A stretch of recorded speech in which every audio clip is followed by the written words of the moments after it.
Hey guys, welcome back to Young Americans Abroad.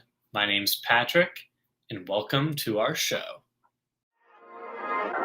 Yeah, we got AVT and PAT. They talking about young Americans overseas. We got McKennie, Reyna, and Dest. Got that red, white, and blue. USA on the crest from England, Germany, from Belgium to Spain. Racking up all the medals on the trophy train. Got one thing on their mind. We're scaling some luck. One day we can say we will win the World Cup. So guys, we have an action-packed episode today. Unfortunately, my co-host of the show, Austin, AVT as we call him, unfortunately out this week, so you all will have to deal with me for this episode. But don't worry, he'll be back. We have plenty to cover here, though.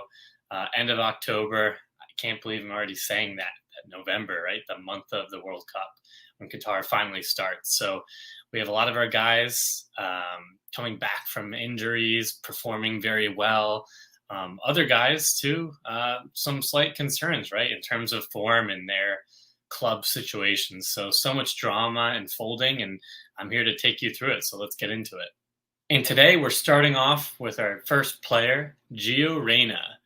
Gosh, it's finally good to talk about him consistently, right, back from injury. And he got a start. It went 64 minutes, so still managing those minutes, which is good, and a dominant 5-0 win over Stuttgart.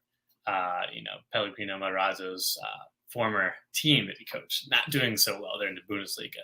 Nonetheless, Gio had a fantastic game and cameo there at the start. So he seems to be kind of ahead now of Malen. I believe that's the Dutch player there that also plays in that left wing mid position, where Gio is slotted in.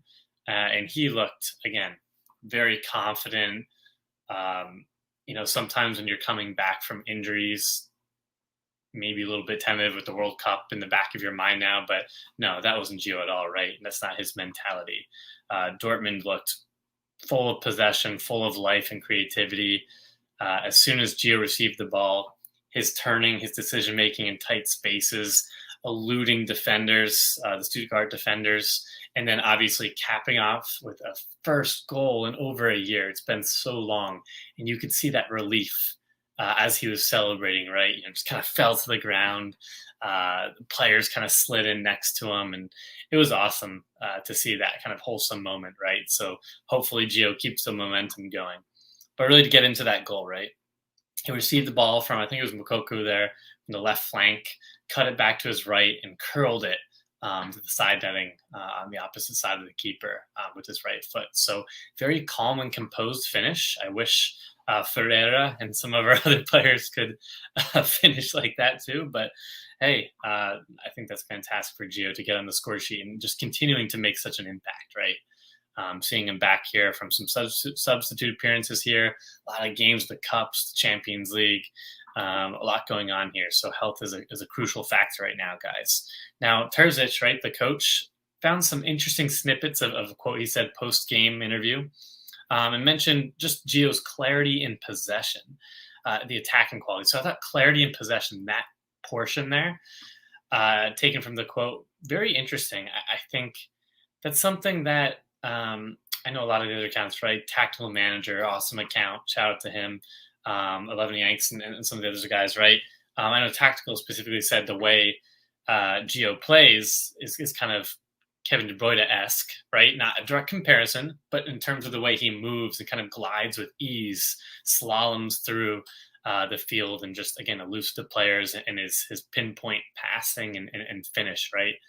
Finishing, excuse me. So, yeah, just kind of interesting. The more I thought about that and something, again, that you can strive to, right? Kind of dream player to even potentially come close to, I'm not sure. But you see him with Bellingham. You see a lot of the talent that Dortmund has. They're putting it together. They're finding their way now. I think only a few points, 4 points off of, I believe, first in the Bundesliga. So it's pretty tight there for the top 5 or 6 or so, with Bayern catching up to Union Berlin there.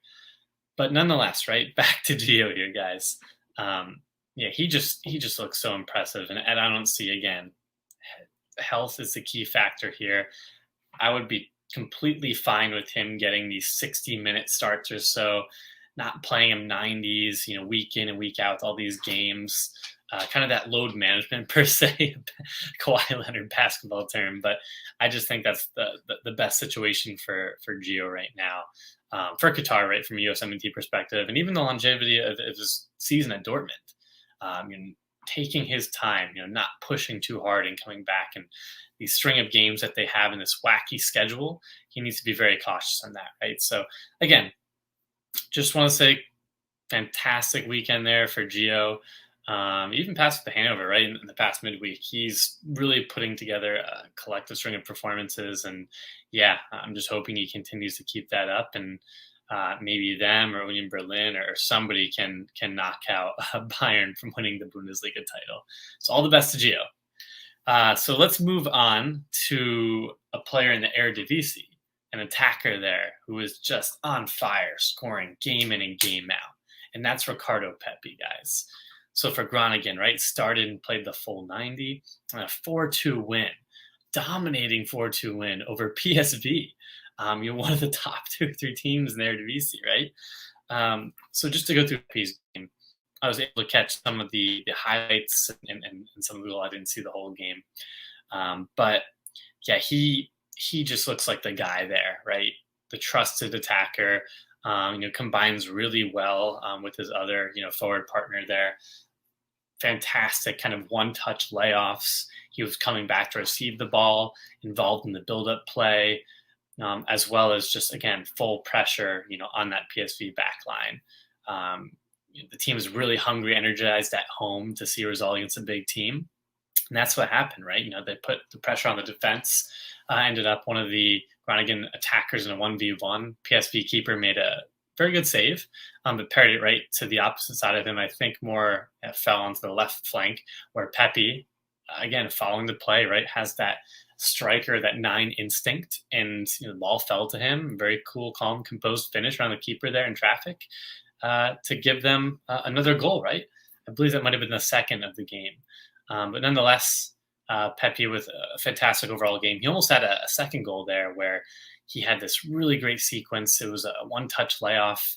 The other Groningen attackers worked together, and Pepi and the other winger there kind of almost overlapped each other, right?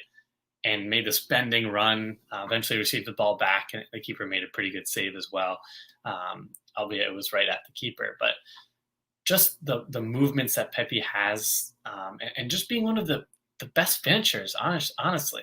He's still so young, but he could really be the best finisher that we've ever had from a USMNT perspective. I really believe that. Austin and I have harped again on the show how crucial, timely, amazing, all the above this loan move was, because he was in this black hole vortex, Bermuda Triangle per se, of Augsburg. I almost forgot the name. It's like saying Voldemort. But now that he's really finding his craft, it's still a pressure situation, right? But dropped down in the league, but still a very technical, very fast-paced league. And he's scoring against some of the top 4 teams in Eredivisie, right? 7 goals, assists across all competitions now. And, it's not easy coming into a mid-table, lower table team that's struggling to keep up. And if you're not performing, you might be thrown on the bench too. They have some other players there that they brought over. I think a German youth player, if I'm not mistaken, that they paid a pretty penny for, which teams like Groningen do not purchase too many, players like that, right? So, yeah, just seeing him be that guy for this team, get his confidence back right in time for the World Cup, and his finishing, his confidence, everything's just clicking right now for him. So you can only progress up from here. So again, fantastic game for Ricardo.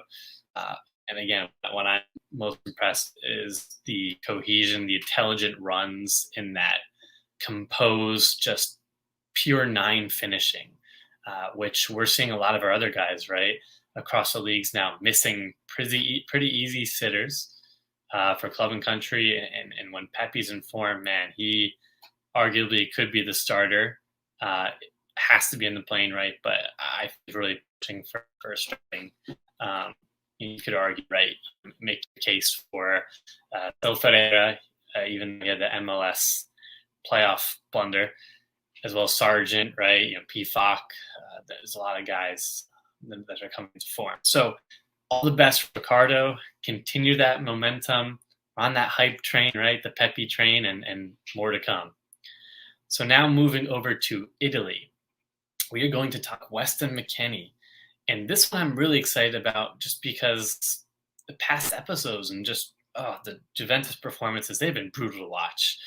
I had the streaming service there. Was it Paramount, right? So just seeing a lot of Serie A games, I'm like, you know what?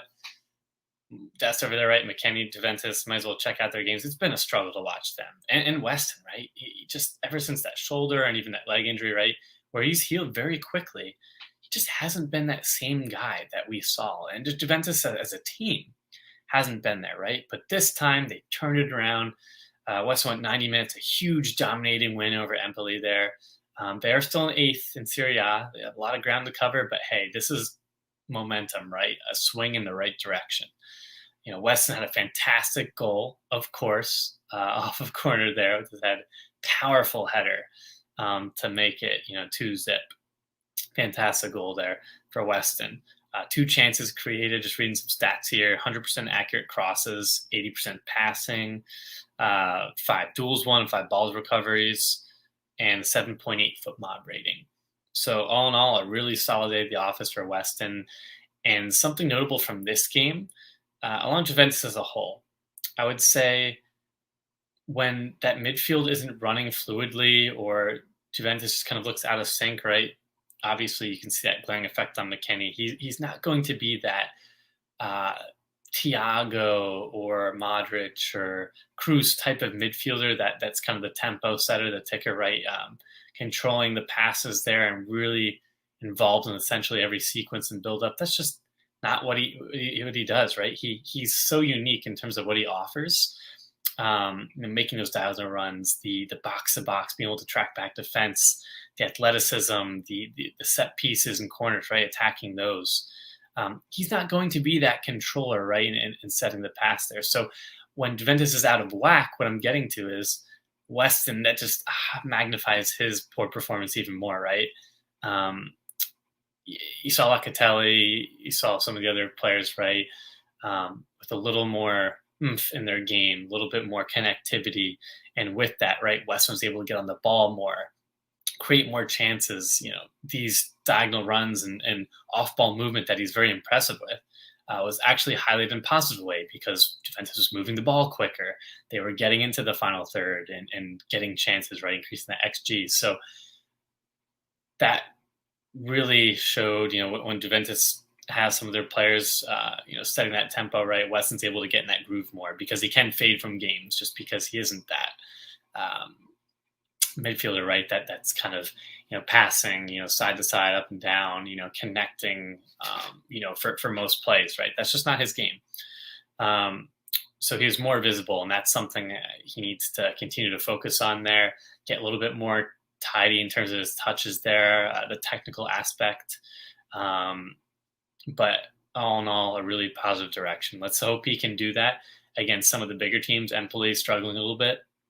But, yeah, it'll be interesting to see what happens with Juventus over the season because there's seems like there's a locker room division there with Allegri, the fans, right, being upset. They're on the verge of dropping to the Europa or even the Conference League, right? They're doing pretty poorly in the Champions League group stage with that Maccabi disaster result, right?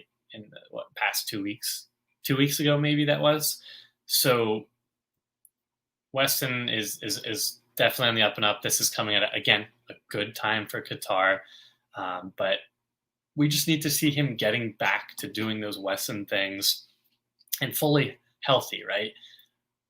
Seems to be the theme of this episode, health, where he just looks a little bit off the pace this season, along with the whole team, but just maybe a step slower there in terms defensively or just a little bit tighter with his touches, composed, combination passes there, really humming part of that midfield engine. So I'm really hoping he can just continue this form, maybe his confidence, health, all together here for a successful World Cup.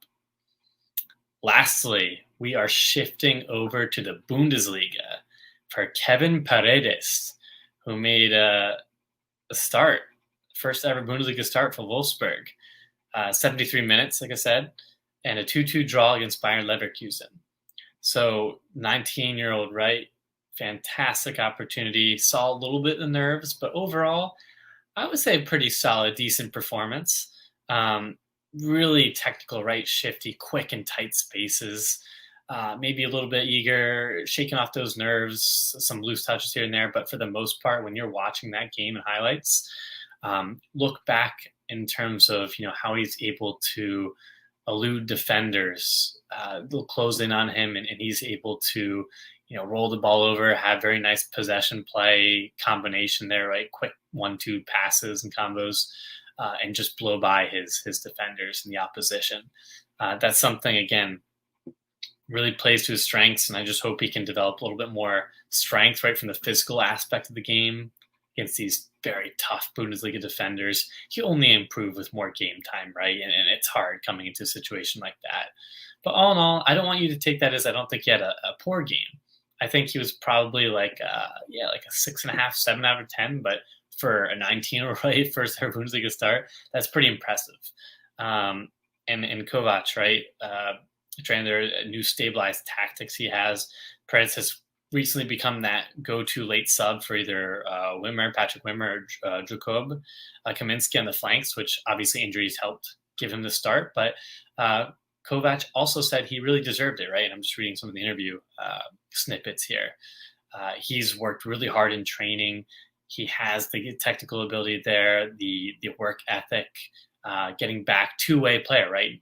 Defensively as well as going up, attacking, right, in training. It's there. And he'll only continue to get more game time. I really wholeheartedly believe that. Wolfsburg is struggling too. They're towards the bottom of the table, which is a surprise for them, right? But I think if he can prove that value, right, get a little bit more impact in the final third, get some more crosses, get in that stat line, create chances for Wolfsburg so they can climb up in the standings, I think Paredes will only start more games, right?